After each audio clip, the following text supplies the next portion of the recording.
নতুন কর্মসূচি দেওয়া হবে সে কর্মসূচি হতে পারে ভয়ঙ্কর।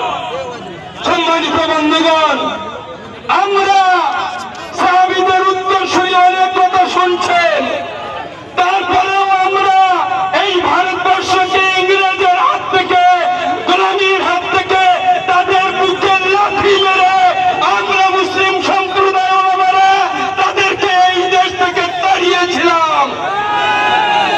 আজও সে ক্ষমতা আমাদের আছে, সেই ক্ষমতার এই বিকাশ, সেই ক্ষমতার এই নমুনা এই ঘটকপুকুরের মানুষ এই ক্ষমতা দেখানোর জন্য আজকে ঘটকপুকুর চৌমা থেকে স্থাপন করে দিয়েছেন আপনারা।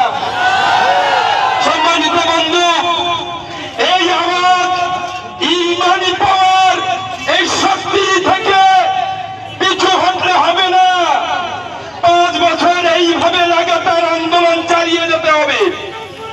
আমরা দেখেছি অনেক আন্দোলন আমরা করেছিলাম, বিল যখন পেশ হয়নি তখন